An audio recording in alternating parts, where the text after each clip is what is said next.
Assalamualaikum warahmatullahi wabarakatuh. Bismillahirrahmanirrahim. Alhamdulillahi rabbil alamin. Wa afdalus salati wa atammut taslimi ala sayyidina Muhammadin wa ala alihi wa sahbihi ajma'in. Rabbi shrah li sadri wa yassir li amri wahlul 'uqdatam min lisani yafqahu qawli. Subhanaka la ilma lana illa ma 'allamtana innaka antal alimul hakim. Allahumma akhrijna min zulumatil wahmi wa akrimna bi nuril fahmi waftah 'alaina bi ma'rifatil ilmi wa sahhil akhlaqana bil hilm. Waj'alna mimman yastami'una al-qawla fayattabi'una ahsana. Allahumma ati nufusana taqwaha wa zakkiha anta khairu man zakkaha anta waliyuha wa maulaha. Allahumma arinal haqqa haqqan warzuqna ittiba'ah wa arinal batila batilan warzuqna ijtinabah. Allahumma anfa'na bima 'allamtana wa 'allimna ma yanfa'una wa zidna ilman wa huda. Amma ba'd. Alhamdulillah, muslimin muslimat, hadirin hadirat yang saya hormati, moga-moga kita semua dirahmati dan diberkati oleh Allah Subhanahu wa taala, dan moga-moga kita semua dikurniakan oleh Allah Subhanahu wa taala kefahaman yang baik di dalam urusan agama kita, dan juga keikhlasan yang mantap di dalam menuju ridha Allah Subhanahu wa taala. Syukur, alhamdulillah, pada malam ini insya-Allah kita akan menyambung pengajian kuliah maghrib bulanan hari Ahad yang kedua anjuran Masjid Karya Batu 10 Ceras menggunakan kitab Nurul Huda, Cahaya Hidayah, yang disusun oleh guru saya Al-Fadhil Ustaz Haji Adnan bin Haji Muhammad Samman, hafizahullah ta'ala wa nafa'ana bihi wa bi'ulumihi fid dharain amin, mensyarahkan kitab Masailut Tauhid, masalah-masalah berkaitan tentang ilmu tauhid, yang disusun oleh ayahanda beliau dan juga guru saya almarhum Tuan Guru Haji Muhammad Saman Kati rahimahullah ta'ala wa nafa'ana bihi wa bi'ulumihi fid dharain amin. Kita sampai ke muka surat 18, iaitu yang keempat, i'tiqad Mu'tazilah. Sebenarnya kita masih di dalam perbincangan mabadi' ilmu yang 10. Mabadi', kalau kita masih ingat, adalah jamak plural kepada mabda', yang asal maknanya adalah tempat permulaan. Jadi setiap ilmu itu ada 10 tempat permulaan. Salah satunya adalah tujuan. Apa tujuan belajar sesuatu ilmu? Maka tujuan belajar ilmu tauhid adalah supaya dapat dibezakan antara i'tiqad yang sah, yakni i'tiqad yang betul, akidah yang betul untuk kita pegang dan kita yakini, dan apa bezanya dengan i'tiqad yang batil, i'tiqad yang binasa, akidah yang rosak yang wajib kita jauhi. Jadi dalam kuliah-kuliah yang lalu kita telah terangkan ciri akidah yang sah, iaitu akidah ahli sunnati wal jamaah, dan juga ciri-ciri akidah yang batil sempat kita terangkan dua, iaitu akidah qadariyah dan juga akidah jabariyah. Tinggal satu lagi, bukan tiga ini sahaja sebenarnya. Banyak lagi akidah-akidah yang batil, tapi dalam isu tentang kuasa dan takdir Allah ini boleh kita katakan terpecah kepada 4 pecahan utama: ahli sunnah wal jamaah, Jabariyah, Qadariyah, dan Mu'tazilah.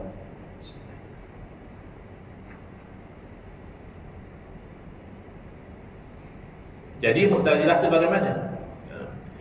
I'tiqad Mu'tazilah itu iaitu makhluk, yakni hamba ataupun manusia, itu memberi bekas ia dengan kuat yang dijadikan Allah Ta'ala padanya. Masih ingat? Kalau ahli sunnati wal jamaah, makhluk tidak memberi bekas. Bila Allah menciptakan api, yang menjadikan terbakar adalah Allah, bukan api.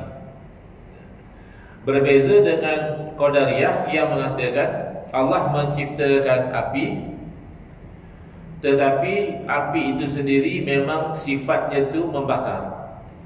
Jadi membakar itu kerja api, bukan perbuatan Allah. Sementara Jabariyah setakat itu masih okey. Jabariyah sama seperti Ahli Sunnah wal Jamaah, Allah ciptakan api, yang menjadikan terbakar juga adalah Allah. Cuma Jabariyah tu dia rosak apabila dia pergi kepada menyalahkan takdir. Jadi bila Allah jadikan manusia, dan Allah jugalah yang menciptakan perbuatan manusia, maka apabila dia tidak solat, dia kata ini memang dah takdir Allah, saya tak solat. Bila dia minum arak, dia kata tak boleh marah saya, memang Allah dah takdirkan saya itu minum arak. Kan kita dah terangkan dalam kuliah yang lalu. Sementara Mu'tazilah, dia hampir seperti Qadariyah, tapi ada sikit beza. Qadariyah dalam bab api tadi, Allah ciptakan api, tapi api itu zatnya itu memang membakar. Mu'tazilah, Allah ciptakan api, dan Allah ciptakan pada api itu satu kekuatan membakar. Maka dengan kekuatan membakar yang Allah ciptakan itulah api itu membakar. Apa beza dengan Ahli Sunnah wal Jamaah? Ahli Sunnah wal Jamaah berpegang Allah ciptakan api, dan Allah juga yang menjadikan terbakar itu. Itu beza dia. Tengok dia kata makhluk itu memberi bekas, yakni kesan, dengan kuat yang dijadikan Allah Ta'ala padanya, yakni memberi bekas ataupun kesan perbuatan hamba yang ikhtiari. I'tiqad ini bersalahan. Bersalahan di sini maknanya khilaf, ulama tak sama pandangan. I'tiqad ini bersalahan ulama tentang kufurnya. Jadi kafir ke orang yang berakidah macam ni? Sebagian ulama kata ia jadi kafir. Apa beza dengan Qadariyah? Qadariyah jadi kafir kerana syirik. Allah jadikan api, api itu makhluk. Tapi selain daripada Allah ada kuasa api. Kuasa api itulah yang membakar, bukan kuasa Allah. Kan ada dua kuasa. Satu kuasa Allah, satu lagi kuasa api. Sedangkan api itu makhluk, jadi syirik. Jadi apa beza kata mereka? Allah ciptakan api, api itu makhluk. Allah ciptakan satu kekuatan pada api, kekuatan itu kan makhluk. Jadi kekuatan itulah yang membakar, bukan Allah. Jadi ada kuasa lain selain daripada Allah. Itu kan kufur. Tapi sebahagian ulama lagi mengatakan tidak. Memang akidah ni salah, tapi tidak sampai jadi kufur, tidak sampai jadi kafir. Kenapa? Kerana kan mereka masih lagi menisbahkan kepada Allah. Mereka mengatakan lain macam Qadariyah, Allah jadikan api, memang api itu membakar. Tapi Mu'tazilah, Allah jadikan api, dan Allah jugalah yang menjadikan pada api kekuatan membakar. Maka dia kan masih nisbah kepada Allah lagi. Makanya tidak kufur. Tidak kufur pun berdosa. Kerana bid'ah dalam akidah itu hukumnya haram. Cuma haram sampai jadi kafir ataupun haram tidak jadi kafir. Dalam bab Qadariyah sepakat haram dan jadi kafir. Dalam bab Mu'tazilah khilaf. Sebagian ulama kata haram dan jadi kafir juga. Yang asah, mana pandangan yang lebih kuat adalah tidak sampai jadi kafir. Haram lagi bid'ah. Haram tetap haram. Jadi bid'ah kalau dalam akidah tidak ada yang hasanah. Tidak ada bid'ah yang baik dalam akidah. Kerana bid'ah berarti baru, akidah berarti kepercayaan. Bid'ah dalam akidah berarti kepercayaan seseorang berbeza dengan kepercayaan Rasulullah SAW. Bila kepercayaan berbeza dengan kepercayaan Nabi SAW, barulah namanya bid'ah. Dan oleh itu tidak hasanah. Yang berbeza dengan Nabi SAW dalam bab akidah tidak hasanah. Baik, penerangan. Mu'tazilah berasal daripada perkataan azala. I'tazala itu sendiri daripada perkataan azala. Azala boleh berarti tergelincir, terpecah atau terasing. berasing diri. Kalau orang tasawuf dia ada istilah uzlah. Uzlah tu dia mengasingkan diri daripada hiruk pikuk dunia ni, mengasingkan diri pada manusia ni untuk fokus kepada ibadah, untuk menjaga diri dari kerosakan. Itu namanya uzlah. Jadi azalah itu ada membawa makna sama ada tergelincir, terpecah atau terasing. Iaitu satu kumpulan daripada puak Qadariyah. Asalnya mereka ni seperti Qadariyah juga. Mereka tu nak mengukur kuasa Allah tu dengan ukuran makhluk. Tapi mereka menyangkakan bahawa mereka terasing dirinya daripada dua puak yang sesat pada fahaman mereka, iaitu mereka menganggap ahli sunnah wal jamaah sesat, dan lagi satu kumpulan adalah golongan khawarij. Boleh rujuk dalam Qamus Idris Al-Marbawi diterangkan kisah ini, asal makna Mu'tazilah ini. Dan memang Mu'tazilah tu bersaing kepada ahli sunnah wal jamaah pada zaman itu. Dan dia kata ahli sunnah wal jamaah itu sesat. Tapi alhamdulillah akhirnya Allah bangkitkan Al-Imam Abu Hasan Asy'ari dan murid-murid beliau berhujjah dan berdebat dengan golongan Mu'tazilah sehingga mati bid'ah Mu'tazilah pada zaman tersebut. Kalau di zaman kita pesaing dalam bab ahli sunnah wal jamaah ni adalah golongan Wahabi. Wahabi akan kata kita sesat. Kita yang mengaji-ngaji sebab 20 ni sesat. Asy'ariyah Maturidiyah ni sesat kata dia. Bahkan kita ni dilabel Mu'tazilah oleh Wahabi. Kita ni dilabel Mu'tazilah. Cuma Mu'tazilah yang pondan kata dia. Oh. Mu'tazilah tapi pondan. Tak seberani Mu'tazilah yang dahulu. Ini tuduhan Wahabi kepada ahli sunnah wal jamaah. Moga-moga Allah bangkitkan lagi pejuang-pejuang ahli sunnah wal jamaah yang mendebati Wahabi sehingga terpadam bid'ah mereka ini. Amin. Tapi satu masa dahulu Mu'tazilah inilah yang menyalah-nyalahkan ahli sunnah wal jamaah. Peristiwanya begini. Satu masa Wasil bin Aqab, iaitu pengasas pahaman Mu'tazilah, menzahirkan iktikadnya yang sesat itu kepada gurunya, itu Syekh Hasanul Basri, iaitu orang yang soleh, ulama yang besar di kalangan tabi'in. Dia berguru, tapi dia sendiri itu cenderung kepada sesat. Bila dizahirkan kesesatan dia itu di depan gurunya, gurunya pun menhujah kebatilan dia sehingga kalah dan patah hujah Wasil bin Aqab. Bila dia tak puas hati, dia keluar daripada majlis guru dia. Maka gurunya memanggil dia sebagai Mu'tazilah. Kemudian fahaman Mu'tazilah ini dikembangkan oleh Imam Al-Jubba'i Ibn Wasil sehingga sampai ke zaman Imam Abu Hasan Asy'ari radhiyallahu ta'ala anhu memadam dan mengalahkan hujah mereka itu. Bahkan Al-Imam Abu Hasan Asy'ari asalnya berada di bawah Al-Jubba'i tadi. Al-Jubba'i itu bapa tiri beliau. Bapa tiri beliau ni guru Mu'tazilah yang hebat. Maka sedikit sebanyak Imam Hasan Asy'ari itu di bawah pengaruh Mu'tazilah. Tetapi alhamdulillah benih yang baik yang ada dalam hati beliau menyebabkan beliau ragu-ragu dengan pegangan Mu'tazilah ni, macam ada something wrong, macam ada sesuatu yang tak betul dengan akidah ini. Lalu berlakulah hiwar, conversation, perbualan antara beliau dan guru merangkap bapa tiri beliau Al-Jubba'i tentang akidah Mu'tazilah yang mendakwa bahawa Allah Subhanahu wa taala wajib melakukan al-suluh yang baik atau al-aslah yang lebih baik. Di sisi kita ada sunnah wal jamaah, Allah bukan manusia, Allah bukan makhluk. Allah tidak ditaklifkan Allah wajib buat macam ni, Allah wajib buat macam tu. Itu kan makhluk. Allah Tuhan. Allah memiliki segala-galanya. Fa'alun lima yurid. Allah sangat melakukan apa yang Allah kehendaki. Jadi dalam konsep as-suluh wal aslah ini, golongan Mu'tazilah mendakwa dalam bab takdir Allah, Allah wajib mentakdirkan yang elok. Kalau Allah tidak mentakdirkan yang elok, berarti Allah mentakdirkan yang lebih elok. Aslah itu mana lebih elok.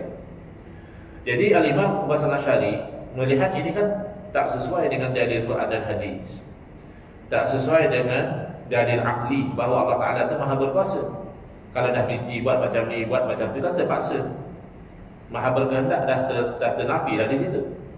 Lalu Imam Syaf'i bertanya kepada bapa tiri beliau, apa nasib 3 orang yang meninggal dunia? Pertama dalam keadaan mukmin dan taat, yang kedua meninggal dunia dalam keadaan kufur dan maksiat, dan yang ketiga meninggal dunia ketika masih kecil, masih kanak-kanak, belum balik, sudah mati dah. Apa nasib 3 orang ni? Lalu Al-Jubai mendakwa bahawa yang pertama itu masuk neraka kerana inilah keadilan Allah. Dia di dunia dahulu kufur dan maksiat, maka masuk neraka. Yang kedua, yang mukmin dan taat, adillah Allah masukkan dia ke dalam syurga.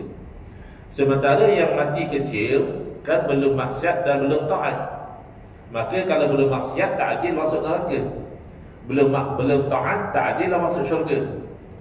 Maka apa nasib budak kecil? Dia akan duduk di tengah-tengah antara syurga dan neraka. Kata Mu'tazilah, manzilatun bainal manzilataini, satu tempat antara 2 tempat. Ini juga bid'ah. Itu tak ada dalam Quran hadis. Lalu tanya Imam Hasan Asy'ari, kalau demikianlah nasib kanak-kanak tadi, tak boleh masuk syurga, apa yang Allah akan jawab kalau kanak-kanak itu bertanya kepada Allah, ya Allah, kenapa kau matikan aku ketika aku masih kecil? Tidakkah aslah, tidakkah lebih baik engkau tu matikan aku selepas aku sudah balik, supaya aku tu sempat beramal soleh, dengan itu aku boleh masuk syurga? Ini kan duduk luar syurga. Lalu kata Imam Al-Jubai, Allah akan menjawab kepada budak kecil itu bahawa aku tahu kalau kamu itu nanti kalau sudah balik, kamu bukannya orang yang mukmin dan taat. Kamu kelak kalau balik, kamu tu kafir dan maksiat. Maka yang aslah, yang lebih baik, aku matikan kamu sebelum kamu balik. Jadi kan kamu tak masuk neraka. Jadi rasa-rasa ya Al-Jubai, beliau telah jawab soalan anak tiri beliau dengan cara yang sesuai dengan pegangan Mu'tazilah. Tetapi ada soalan lagi. Soalan ni yang merangkap. Jadi tanya Imam Hasan Asy'ari, kalau begitu, apa jawab Allah sekiranya yang mati kafir dan maksiat itu bertanya kepada Allah, ya Allah, sebagaimana engkau tahu nasib kanak-kanak tadi akan jadi kafir dan maksiat kalau sudah balik, engkau juga tentu tahu nasib aku bahawa aku sudah balik jadi kafir dan maksiat. Kenapakah kau tidak matikan sebelum aku balik sebagaimana kau matikan budak tadi? Tak boleh jawab. Tak boleh jawab. Kenapa tak boleh jawab?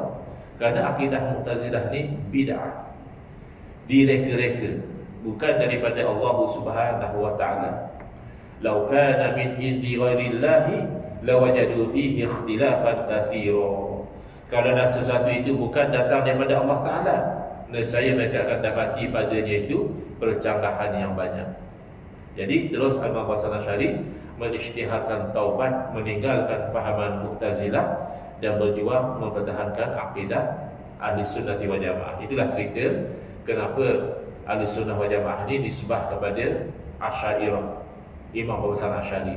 Asalnya akidah Ahlussunnah wal Jamaah daripada Nabi sallallahu alaihi wasallam, tetapi setelah diserang dengan pelbagai bid'ah, yang bangkit mempertahankan itu adalah Imam Abu Hasan Al-Asy'ari. Lalu dinisbahkan kepada beliau. Baik, selesai. Tuan-tuan ada sebarang soalan sebelum kita pergi kepada mabda' yang seterusnya? Kalau saya mampu jawablah. Jangan tanya nak mengundi jalur mana tu, wallahu a'lam.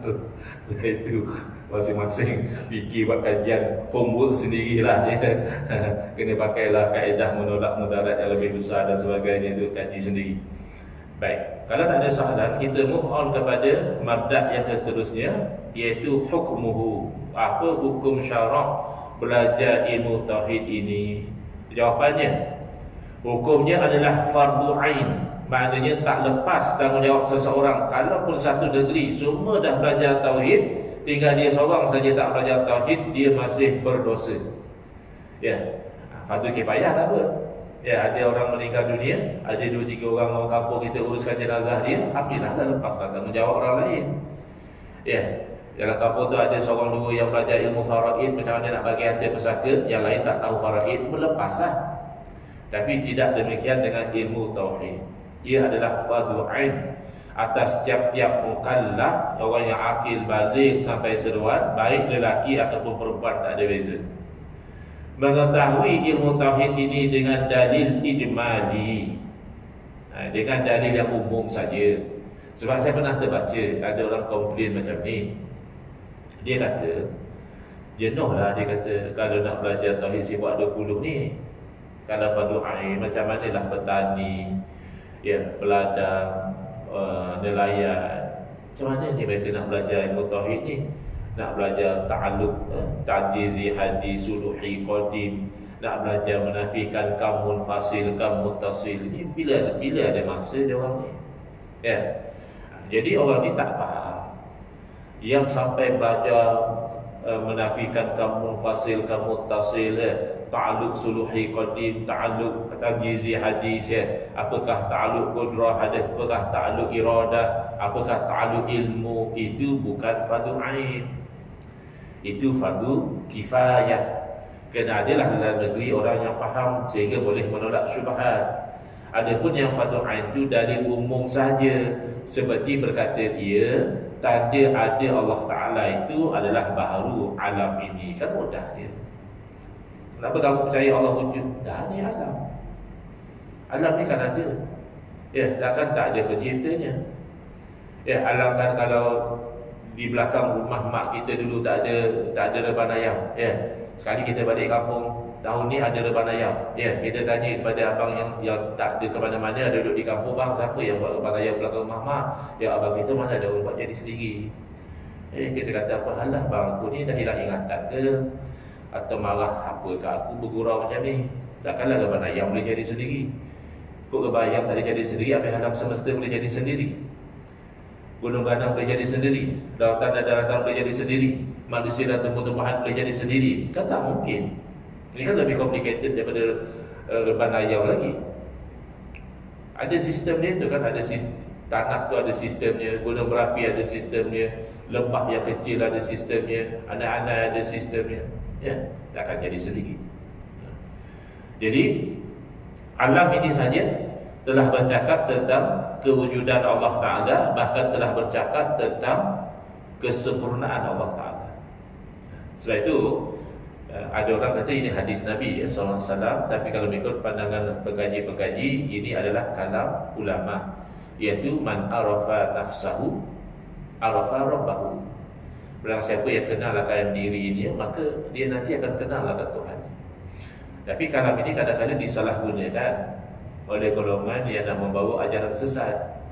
Kata dia barang siapa yang kenal diri, kenal Tuhan, makanya diri itulah Tuhan. Oh, na'udzubillah. Bukan macam itu.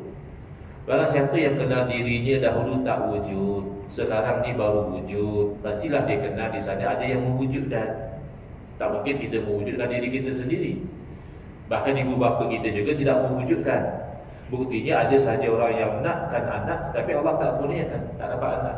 Dah 10 tahun, 15 tahun kahwin tak dapat anak. Ya, ada orang kalau boleh nak jarak-jarak, ya, sebab 5 anak dia lepas selang setahun. Tahun lepas dapat anak, tahun ni dapat anak lagi, tahun depan dapat anak lagi. Kata isteri dia, letih abang beranak tiap-tiap tahun macam ni, ya. Jadi kata abang dia, macam ni lah, kita jarak-jarak lah, ya. Tahu-tahu tahun depan mengandung lagi. Ya, dia pun siap tanya tu macam mana dia mengandung. Jawab bini dia lah, abang lah. Macam dia tanya saya pula. Padahal kalau boleh dia nak jarak lah, bagi masa isteri dia rehat 3 tahun lagi ke. Tapi kan bukan mereka yang cipta anak. Mereka hanya usaha saja. Ada kalanya dengan takdir Allah dapat anak, dan tidak jarang juga ada orang tak dapat anak walaupun sudah kahwin bertahun-tahun. Baik. Juga ini bercakap tentang ilmunya Allah. Kan kita ni banyak benda kita tak tahu. Dan kata tentang alam, tentang diri kita pun kita sebenarnya tak tahu. Berapa salur dalam badan kita ni, apa organ kita tahu sebab kita belajar. Katanya ada paru-paru, ini fungsinya. Katanya ada jantung, ini fungsinya. Asalnya kita pun tak tahu. Kalau begitu tidakkah di sana menunjukkan kepada yang maha mengetahui? Kita ni lemah, tidakkah menunjukkan kepada yang maha berkuasa? Kita ni nak benda ni dapat, nak benda lain banyaknya tak dapat. Tak percaya, tengoklah api Ariu ni. Buat 10 calon bertanding, takkan semua menang. 9 tak dapat apa jaminan. Hilang orang pertaruhan lagi. Kan maka kita faham bahawa ada di sana yang maha berkehendak. Idza arada syai'an ayyaqula lahu kun fayakun. Yang bila dia nakkan sesuatu memadailah dia katakan jadi maka jadi. Allah. Jadi dengan dalil ijmali itu fardu ain. Adapun tafsili bincang secara terperinci begini begitu itu fardu kifayah. Kena ada juga supaya kalau timbul keraguan ada yang dapat menjawabnya. Sebagai contoh, bila orang kata kenapa kamu percaya Allah ni wujud, tidak ada yang menciptakan? Orang yang simple, mudah je, Allah Tuhan. Takkan aja Tuhan pula diciptakan. Kalau diciptakan namanya makhluk. Kan simple. Tapi ada orang dia tak boleh. Dia kata kan setiap yang wujud mestilah diciptakan. Allah kan wujud. Berarti kalau begitu mestilah Allah juga diciptakan. Cuma macam mana nak jawab? Yang tadi dah jawab secara mudah untuk fardu ain dia dah lepas lah. Allah Tuhan lah, mana boleh Allah diciptakan, dah selesai. Tapi secara fardu kifayah untuk menutup sebarang pintu syubhat, maka adalah orang yang memberitahu, yang pandai menjawab bahawa sekiranya kamu mengatakan Allah itu diciptakan, sebenarnya akan berlaku salah satu dari dua yang mustahil. Apa dia? Berarti kalau kamu katakan Allah diciptakan, nanti kamu akan tanya, siapa yang cipta Allah? Kan begitu. Asalnya kamu boleh terima alam ni ada pencipta. Pencipta alam ni adalah Allah.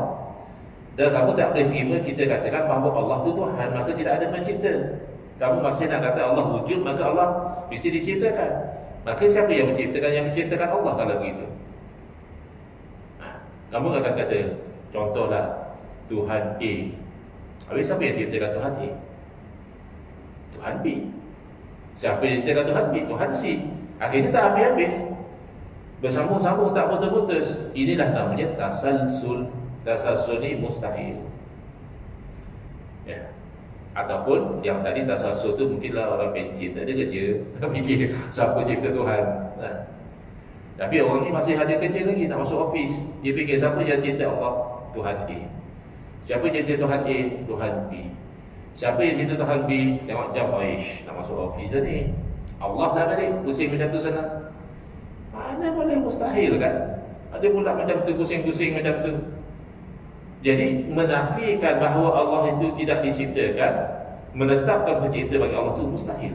Sama ada tasasul mustahil, daur berpusing juga mustahil. Itu panjanglah ceritanya. Itulah yang fardu kifayah tadi. Nak melawan orang yang syubhat, ya, yang degil tadi. Kalau orang biasa saja dia nak tahu macam budak-budak kecil, ya. Mak, siapa yang ciptakan Allah? Mak dia jawab, tak ada yang ciptakan Allah sebab Allah tu Tuhan. Kalau dia kena ciptakan tu bukan Tuhan dan namanya nak. Oh, itu selesai. Tak payahlah cerita panjang-panjang. Baik. Penerangan. Di sini kita ambil sepotong bait syair dari kitab Matan Jawharatut Tauhid. Wa ba'du fal ilmu bi asli din muhtammun yahtaju litabin. Selepas daripada hamdalah, puji Allah, sebab pada basmalah, bismillah, alhamdulillah, selawat kata Rasulullah, barulah diceritakan ilmunya. Maka ilmu dengan usuluddin itu adalah fardu ain atas tiap-tiap mukallaf. Demikian pula mengajarkannya disebabkan sangat berhajat manusia bagi keterangan hujah untuk menegakkan agama. Ini huraianlah, terjemahannya pendek je. Huraiannya begitu. Mana tak ada lagi lah fardu ain. Kalau nak cerita lebih-lebih itu, nak menerangkan kepada manusia, itu fardu kifayah. Dan lagi sabda Nabi SAW, boleh rujuk kitab Ittihaf Sadatil Muttaqin, iaitu syarah kepada kitab Ihya Ulumuddin. Ta'allamu hujjatakum fa innakum mas'ulun. Hendaklah kamu itu belajar akan hujjah kamu. Jangan kita taklid dalam bab akidah. Dalam bab fiqh kita bukan mujtahid, dia taklid. Nak semayang macam ni, nak puasa macam ni, nak zakat macam ni, nak bermuamalat macam ni. Apa dalil? Wallahu a'lam, tak tahu dalil. Tapi kamu ikut dia, ikut dia. Saya mazhab Syafi'i. Ngaji kitab Syafi'i macam ni dia kata. Yang kawan kita Bangladesh, Pakistan kata dia ikut mazhab Hanafi. Macam ni dalam mazhab Hanafi bagi tahu. Tak selesai. Sebab kita tu bertaklid dalam bab fiqh. Tapi kalau dalam bab akidah jangan taklid. Kenapa kamu percaya Tuhan wujud? Tak dah. Orang cerah ni semua percaya macam tu, saya ikut dah. Takkan semua orang percaya Allah wujud, saya seorang percaya Allah tak wujud. Tapi saya pun tak tahu kenapa. Itu tak boleh. Kalau sampai tak tahu kenapa dia percaya Allah wujud tanpa ada permulaan, Allah wujud selama-lamanya, itu bahaya. Sebahagian ulama mengatakan tak sah iman dia. Sebahagian lain kata masih sah kalau dia itu yakin dengan benar tapi berdosa. Soalan, bagaimana dalil tafsili, iaitu secara terperinci yang menjadi fardu kifayah itu macam mana? Yang fardu ain tadi itu memadailah. Alam ni menunjukkan kepada kewujudan dan kesempurnaan Allah. Yang kata terperinci itu macam mana? Jawapan, dalil tafsili itu iaitu berkuasa, maknanya boleh menolakkan syubhat, iaitu keraguan. Seperti dikatanya, alam ini baru. Dan alam ini dulu tak ada. Tengok diri kita pun baru, anak kita pun baru, cucu kita pun baru, rumah kita pun baru. Apa makna baru? Dulu tak ada. Itu makna baru. Rumah saya dah lama dah Ustaz ni, rumah pusaka. Iyalah, rumah pusaka pun adakah dia wujud tak ada permulaan? Tak adalah macam tu Ustaz.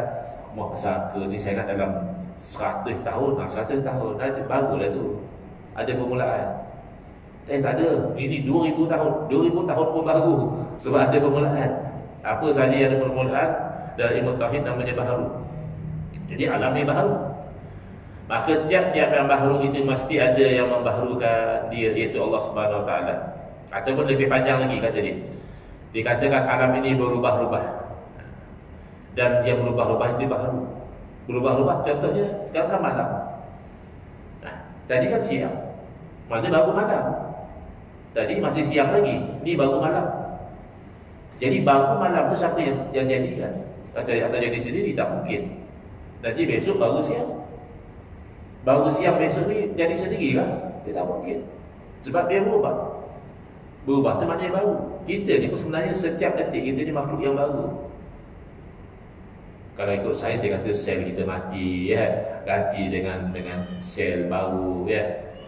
Tengok gambar kita 20 tahun lepas dah kita tahu kita baru. Kan lain dulu. Dulu kan lain, gambar kita 20 tahun dulu lain. Gambar kita masa zaman universiti dulu, kadang-kadang tunjuk ke anak kita pun, kita mana satu ayat, dia pun tak tahu mana satu ayat. Lain.